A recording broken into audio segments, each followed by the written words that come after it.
Malam Al, masih sama bersama aku. Bisa temenin kalian di malam begadang kalian. Di sini aku mau lanjut cerita dengan cerita-cerita aku sebelumnya mengenai pekerjaan aku, yang mana kemarin-kemarin aku sudah bercerita soal bekerja di kota besar di daerah metropolitan, itu di Jakarta. Dan di sini aku bakalan cerita lagi dengan pekerjaanku. Ini adalah di daerah Majenang, dekat dengan Tasikmalaya. Dan dulu aku memang sudah keluar dari Jakarta dan sempat juga nganggur beberapa hari, dan akhirnya dengan bantuan teman aku dan kebetulan teman aku itu adalah mantan pacar aku yang menjadi koki yang ada di rumah sakit, sebuah rumah sakit yang ada di Majenang. Karena membutuhkan satu karyawan, akhirnya aku diajak ke sana. Dan akhirnya singkat cerita, aku datanglah ke Majenang. Di situ adalah kota di mana bahasanya itu campur aduk dari bahasa Jawa, bahasa Indonesia, dan bahasa Sunda. Dan tambah satu lagi, bahasa Ngapak. Ya, di situ sangat terlihat jelas banget kalau misalnya kayak kita orang-orang baru berada di tempat itu, kita menggunakan bahasa kita, pasti orang itu selalu bisa menebak, kamu bukan orang sini ya, kamu bukan orang dari kota ini ya. Pasti mereka bakal bilang seperti itu. Nah, singkat cerita, di saat aku bekerja di situ, aku ketemu dengan bos aku. Bos aku adalah seorang dokter, dokter spesialis penyakit dalam. Dan kita bekerjanya di area klinik. Tapi nggak jauh dari klinik itu adalah sebuah rumah sakit yang punya bos kita sebagai dokter. Dan di situ aku bingung mau bekerja apa, karena aku bekerja tidak sesuai dengan bidang aku, yaitu di bidang tata busana. Karena di sini adalah bidang tata boga. Tapi nggak ada salahnya kan kita mencoba. Karena apa? Karena seorang wanita itu harus wajib sekali yang namanya memasak. Jadi nggak perlu juga kita sekolah tinggi-tinggi. Kalau kita bisa otodidak, ternyata kita bisa menguasai, bahkan kita bisa cari tutorial cara memasak ini, memasak itu, pasti kita bakalan bisa. Dan di tempat ini kebetulan dokter kita mau membuat resto. Yang dulu sempat ada resto, sempat tutup karena jarang ada pembeli. Meskipun di situ banyak customer di rumah sakit, terutama di bidang obat. Ya, banyak sales-sales obat ya, ya disebut saja mereka para farmasi yang ingin mendapatkan tanda tangan dari dokter dengan gimana caranya obat itu bisa masuk di perusahaan itu, di rumah sakit itu, di klinik itu, dan bisa jadi partner lah ibaratnya. Jadi kalau ada pemasukan obat dari para orang tersebut. Dan lucunya juga dokter itu selalu bilang, kalau kamu mau mendapatkan tanda tangan dari aku, kamu harus beli makanan yang ada di resto aku. Selalu bilang seperti itu. Akhirnya kita kan jadi yang tadinya sepi, jadi sempet rame. Tapi rame kita itu di hari-hari tertentu. Jadi di saat para apoteker pada datang dan membawa beberapa obat, dan di situ banyak banget orang-orang yang datang berkunjung dan selalu makan di tempat resto kita. Dan kebetulan juga koki di resto itu yang ada di rumah sakit itu adalah teman aku dan mantan aku sendiri. Di situ aku cuma fokusnya, sudahlah itu sudah masa lalu, jadi kita di sini adalah partner kerja. Dan kebetulan aku dijadikan asisten dia, yang mana aku tidak pernah ngerti yang namanya printing itu apa, terus cara penyajiannya ke customer seperti apa, cara pelayanannya seperti apa. Aku bener-bener nol besar. Ya meskipun secara umum di warung-warung, pasti cuma pelayanan primanya mungkin tidak jauh beda di saat aku bekerja di Jakarta ya kan. Tapi karena ini berhubungan dengan makan, dan kita harus benar-benar detail. Dan suatu hari si koki ini teman aku, dia mempunyai inisiatif bersama dokter ingin membuat menu yang namanya soto Solo Batok. Soto Solo Batok itu meskipun terdengarnya familiar ya, karena di mana-mana pasti banyak yang jualan soto. Tapi ini beda. Soto ini kita ambil resep dari eyangnya dokter kita, yaitu eyang dari Solo.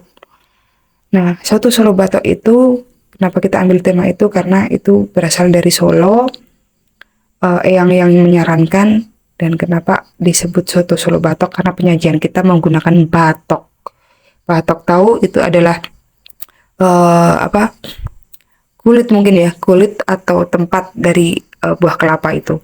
Itu dibuat sama orang-orang yang pintar buat rakit-rakit apa batok-batok itu biar bisa menjadi sebuah mangkok. Nah di situ, meskipun di situ ada koki, kebetulan dokter aku bilang, ini aku pengen membuat soto Solo Batok itu dengan resep Eyang dan harus sama persis rasanya. Dan kebetulan waktu itu si Eyang soan bahasa Indonesianya berkunjung ke rumah sakit. Dan kebetulan di situ kan kita ada mes karena kita berada di luar kota, kita dikasih mes di situ. Dan Eyang itu datang dan dia mengajarin kita untuk membuat soto Solo Batok.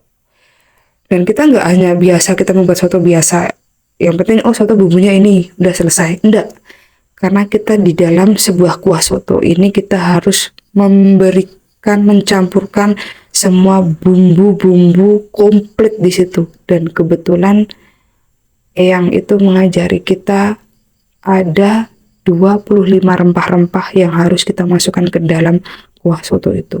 Dari peka, jinten, kapulaga, cabe, terus handung lamur, daging, terus ada namanya kasih tempe, kasih salam laos dan sebagainya. Semua bumbu itu harus komplit masuk ke situ. Dan setelah itu kita coba, akhirnya kita launching. Di saat kita launching, di saat itu juga bener-bener nggak di luar dugaan kita. Padahal itu cuma soto ya. Di luar dugaan kita, dengan kita berpakaian seperti adat-adat orang Jogja ya kan, pakai baju-baju yang lucu-lucu, kita pakai kebaya seperti itu.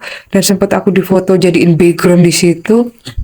Malu sih, tapi ya gimana lagi, namanya juga kita disuruh ya kan sama bos kita. Ya akhirnya ya sudahlah. Akhirnya banyak yang berkunjung dan habis sudah soto itu. Karena apa? Setiap orang yang datang ke resto kita tidak selalu langsung mencampurkan antara soto kasih jeruk nipis, kasih kecap atau sambal. Kan kebiasaan kita selalu kalau kita makan soto atau makan apapun kita selalu seperti itu. Tapi ini enggak. Setiap customer datang selalu dia mencoba kuahnya dulu. Oh rasanya seperti apa? Oh berasa nggak ya rempah-rempahnya? Kalau mereka sudah ngerasain enak, baru dia nambahin kecap, sambal atau sesuai selera mereka lah, mau dikasih jeruk nipis atau tidak, seperti itu. Nah di situ selang lama kemudian, karena sering laris ya kan, akhirnya bos kita menantang aku sebagai asisten koki dan menantang koki dan 2 pegawai resto untuk kita dilombakan siapa soto yang benar-benar rasanya mendekati masakan Eyang. Dari 4 orang ini kita ditandingkan. Dan kebetulan yang menilai kita adalah para dokter-dokter yang sedang berkunjung di rumah sakit tersebut. Takut dong kita ya, ya nggak sih? Takut, iya. Takut gagal, iya. Takut rasanya nggak enak, iya. Campur aduk kan. Dan saingan terberat kita adalah koki kita yang kebetulan mantan aku dan teman aku sendiri di bidang pekerjaan itu, karena dia yang selalu mendampingi aku dan mengajari aku di saat kita masak di situ bareng-bareng.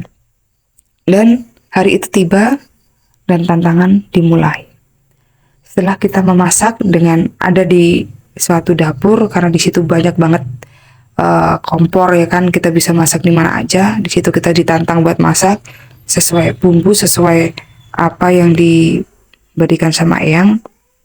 Akhirnya kita masak dan penilaian pun dimulai. Dari para karyawan-karyawan rumah sakit, dari suster, dokter-dokter di situ. Bahkan ada Eyang di situ dan para OB di situ juga mencoba masakan kita. Nggak tahu apa yang terjadi. Di pikiran aku hanya ketakutan, gimana kalau rasanya tidak enak. Dan alhasil dari 4 orang ini ternyata yang berhasil rasanya mendekati masakan punya Eyang adalah punya aku. Bayangin, punya aku. aku yang bukan seorang koki dan aku bisa mengalahkan koki yang ada di situ. Apresiasi banget kan, seneng banget, sebenarnya seneng banget. Karena ternyata aku bisa masak ya, gitu loh. Sebenarnya sih mudah sebenarnya kita tuh masak, asal kita tahu bumbunya ini harus masuk ke mana, mana bumbu yang tidak boleh dipakai. Dan kita harus benar-benar dalam hati kita tuh harus kita punya kemantapan kalau kita itu bisa masak gitu. Mantap aja gitu. Kalau kita modelnya model keraguan, wah masakan itu tidak bakalan enak, ya kan? Jadi ya mau nggak mau karena seneng banget, ya akhirnya sukses dong aku dong. Jadi kebanggaan dong di situ. Nggak tahu kenapa di situ banyak apoteker-apoteker yang seneng sama aku karena masakan aku enak. Lucu sih. Sudahlah sampai situ dulu ya cerita dari aku. Sebenarnya sih masih banyak cerita-cerita. Yang ini sebenarnya belum selesai sih. Nanti kapan lagi aku bakal lanjut cerita ini. Semoga bisa berkesan dan bisa nemenin kamu di saat malam hari. Terima kasih buat teman-temanku dan selamat malam.